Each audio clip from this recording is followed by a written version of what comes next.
बिस्मिल्लाहिमिनश्शैतानिर्रजीम बिस्मिल्लाहिर्रहमानिर्रहीम। अस्सलाम वालेकुम नाजरीन, मैं हूं आपका मेज़बान Mirza Nadeem Baig, programme views on news with Mirza Nadeem Baig में। नाजरीन मोहतरम, आज 16 मई 2021 है और इतवार का रोज़ है। इतवार के रोज़ के ख़बरनामे के साथ आपकी खिदमत में हाजिर हूँ। जैसे कि आप जानते हैं कि हमारे ख़बरनामे में स्पेन, यूरोप और दूसरे मुल्कों की खबरें भी शामिल होती हैं। आज की सबसे पहली खबर का ताल्लुक स्पेन से है कि स्पेन का कैपिटल मैड्रिड कोरोना वायरस के इंतहाई खतरे से बाहर आ गया। स्पेन के आइसलैंड मायोर्का में कोलंबियन वायरस के 2 केसेस सामने आ गए। कातालुनिया में वैक्सीनेशन का अमल तेजी से जारी है, जिसका अंदाजा इस अमर से लगाया जा सकता है कि हर 10 सेकंड में एक शख्स वैक्सीनेशन के लिए अपॉइंटमेंट ले रहा है। हस्पानिया जजीरा मायोर्का में 2 अफराद में कोलंबियन टाइप का वायरस डायग्नोज हुआ है। स्पेन के कनारिया आइसलैंड की वजारत सेहत ने अफसोसनाक खबर शाया की है कि कोविड के मुस्बत टेस्ट के बाद ग्रान कनारिया के एक अस्पताल में 4 माह के बच्चे की मौत हो गई है।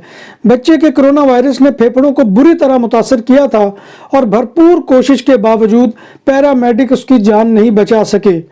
बार्सिलोना में एक टैक्सी ड्राइवर ने सोशल नेटवर्क पर एक वीडियो शेयर की है, जिसमें वो काबीफाई कंपनी के लिए काम करने वाले ड्राइवर्स की गैर कानूनी कामों को नुमाया कर रहा है। वीडियो में 2 गाड़ियां नजर आती हैं जो सर्विस के इंतजार में खड़ी हैं और एक गाड़ी पर काबीफाई के स्टिकर भी नहीं लगे और ना ही गाड़ी की विंड स्क्रीन पे एते यानी गाड़ी की फिटनेस का सर्टिफिकेट लगा हुआ है। और दूसरी गाड़ी पर कंपनी का स्टिकर तो लगा है, मगर वो छुट्टी वाले दिन काम कर रही है। वीटीसी टैक्सियों की इन्हीं हरकत की वजह से बार्सिलोना टैक्सी सेक्टर जुमेरात को बार्सिलोना में एहतजाजी स्लो मार्च कर रहा है।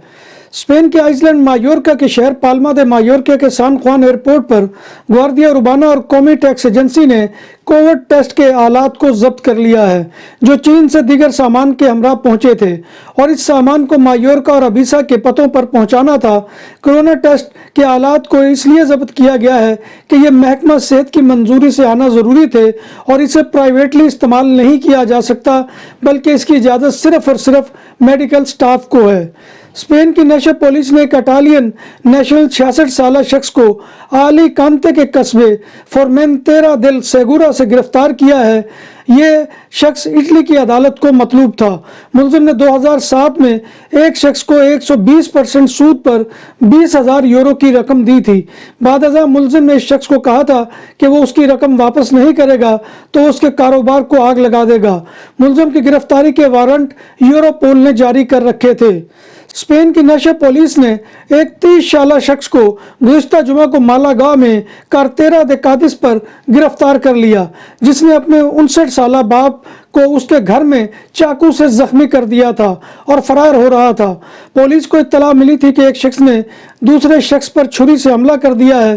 पुलिस जब पहुंची तो मालूम हुआ कि जख्मी शख्स मुलजिम का बाप है और उसकी टांग पर जख्म थे।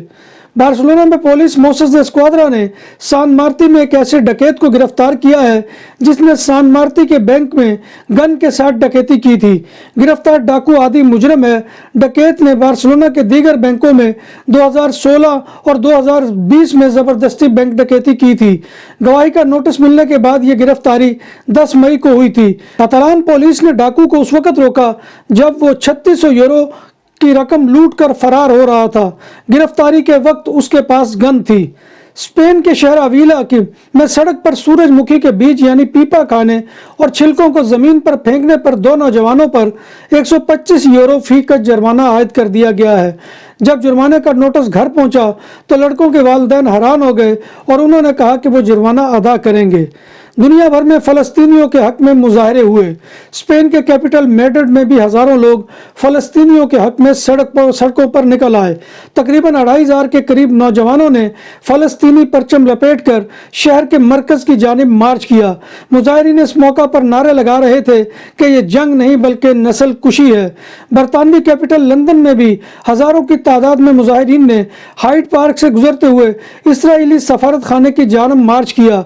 मुजाहिरीन फ़लस्तीन की आज़ादी के हक में नारे लगाते हुए बरतानवी हुकूमत से मुतालबा किया कि फ़लस्तीनी अफराद से इसराइल के वहशियाना सलूक को रोकने के लिए फौरी इक़दाम की ज़रूरत है।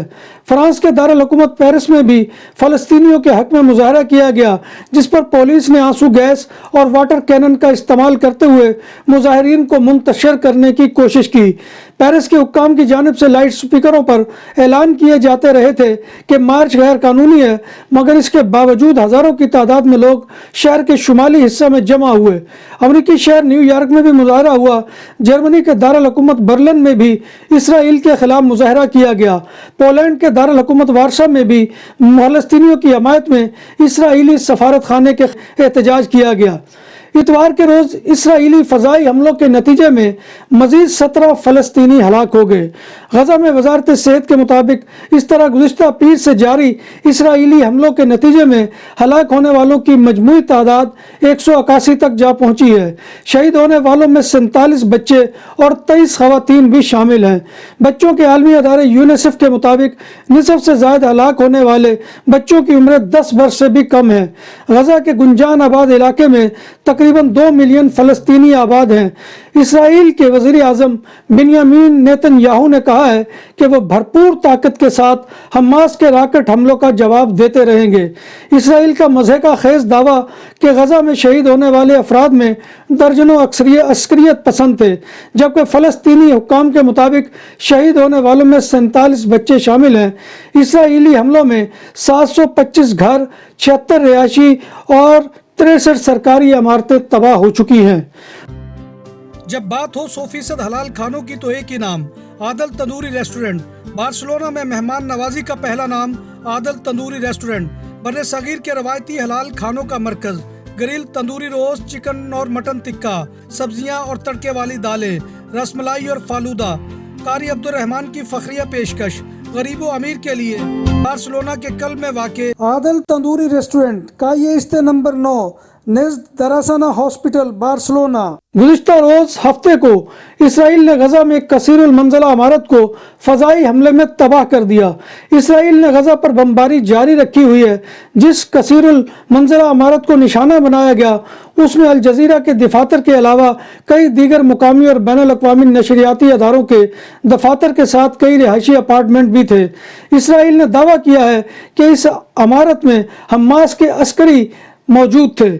اسرائیل اور فلسطینیوں میں خونریز لڑائی کے بعد یورپی یونین بھی جاگ گئی اور یورپی یونین کے وزراء خارجہ کا ایک ہنگامی اجلاس منگل کے روز طلب کر لیا گیا ہے۔ یورپی یونین کے مطابق وہ اس لڑائی کے جلد از جلد خاتمے کی خواہاں ہے۔ مسیحیوں کے روحانی پیشوا پوپ فرانسس نے غزہ اور اسرائیل میں جنگ بندی کی اپیل کی ہے۔ ان کا کہنا تھا کہ حالیہ دنوں میں معصوم شہریوں اور خاص کر بچوں کی ہلاکتیں خوفناک اور ناقابل یقین ہیں۔ امریکی صدر جو بائیڈن نے اسرائیل اور فلسطین کے مابین جاری کشیدگی میں تشدد کے ایک اور دن کے بعد اسرائیل کے وزیر اعظم بنیامین نیتن یاہو اور فلسطینی صدر محمود عباس کو فون کیا ہے۔ عالمی برادری نے خطے میں اسرائیل اور فلسطین کے درمیان بڑھتی ہوئی کشیدگی کے خاتمے کا مطالبہ کیا ہے۔ اسرائیلی بمباری سے تباہی کے باوجود بلند حوصلہ فلسطینی بچوں نے امید کا دامن نہیں چھوڑا۔ فلسطینی بچے اپنی ننھی منھی مچھلیاں بچا کر اتنے خوش دکھائی دے رہے ہیں جیسے انہیں دنیا کی دولت مل گئی ہو۔ گزشتہ روز اسرائیلی حملے میں 6 ماہ کے بچے کے علاوہ ایک ہی خاندان کے سبھی افراد شہید ہو گئے۔ شہری محمد حدیدی نے میڈیا کو بتایا کہ ان کی اہلیہ اور 5 بچے رشتہ داروں کے ساتھ عید الفطر کی چھٹیاں منانے گئے تھے اور ان کے 3 بچے جن کی عمر 6 اور 14 سال تھی حملے میں شہید ہو گئے، جبکہ ایک 11 سالہ بچہ لاپتہ ہے۔ بھارت میں کرونا وائرس سے ہلاکتوں میں 3 ہفتوں کے بعد کمی آئی ہے، جہاں ہفتے کو 4000 کے قریب ہلاکتیں رپورٹ ہوئی ہیں، جبکہ عالمی ادارہ صحت WHO نے خبردار کیا ہے کہ وبا پہلے سال کے مقابلے میں دوسرے سال بدتر صورت اختیار کر سکتی ہے۔ بھارت میں گزشتہ 24 گھنٹوں کے دوران 3,26,098 نئے کیسز رپورٹ ہوئے اور مجموعی تعداد بڑھ کر 2,43,00,000 ہو چکی ہے۔ وزارت صحت کے اعداد و شمار میں کہا گیا ہے کہ بھارت میں کورونا سے مزید 3,890 افراد انتقال کر گئے اور ہلاکتوں کی مجموعی تعداد 2,66,207 تک جا پہنچی ہے۔ पाकिस्तानी पंजाब में लॉकडाउन की मुद्दत बढ़ा दी गई है। लॉकडाउन अब सूबे भर में 30 मई तक नाफजुल अमल रहेगा। नोटिफिकेशन के मुताबिक तमाम मार्केट्स के कारोबार औकात रात 8 बजे तक होंगे। मेडिकल स्टोर्स, पेट्रोल पंप, तंदूर, डेयरी शॉप्स 24 घंटे खुले रहेंगे। नाज़रीन मोहतरम, ये था आज का खबरनामा जो मैं आपकी खिदमत में लेकर हाजिर हुआ था। उम्मीद है कि आपको हमारा ये सेगमेंट पसंद आएगा। आपसे गुजारिश ये है कि आप हमारे चैनल BBC अपडेट टीवी को सब्सक्राइब करें, इसके प्रोग्राम को लाइक करें और अगर प्रोग्राम पसंद आए तो दोस्तों के साथ शेयर करें और दोस्तों को आमादा करें कि वो इसके सब्सक्राइबर बने। और नाज़रीन मोहतरम, कमेंट करना मत भूलिए, क्योंकि आपका कमेंट करना हमारी इज़्ज़त अफजाई और हौसला अफजाई का सबसे बड़ा ज़रिया होता है। तो आखिर में अल्लाह तबारक व ताला के हजूर 10 बदस दुआ है कि अल्लाह तबारक व ताला हमें ईमान और सेहत की सलामती के साथ ज़िंदा रखे और हमारा ख़ात्मा ईमान के ऊपर करे और रोज़े महशर नबी कायनात सल्लल्लाहु अलैहि वसल्लम की शफाअत और ज़ियारत नसीब फरमाए और अल्लाह तबारक व ताला पूरी दुनिया को जो इस वक्त वबा फैली हुई है उससे निजात दे। आमीन या रब्बिल आलमीन। इसी दुआ के साथ अपने मेज़बान मिर्ज़ा नदीम बेग को कल तक के लिए इजाज़त दीजिए। अल्लाह हाफिज़।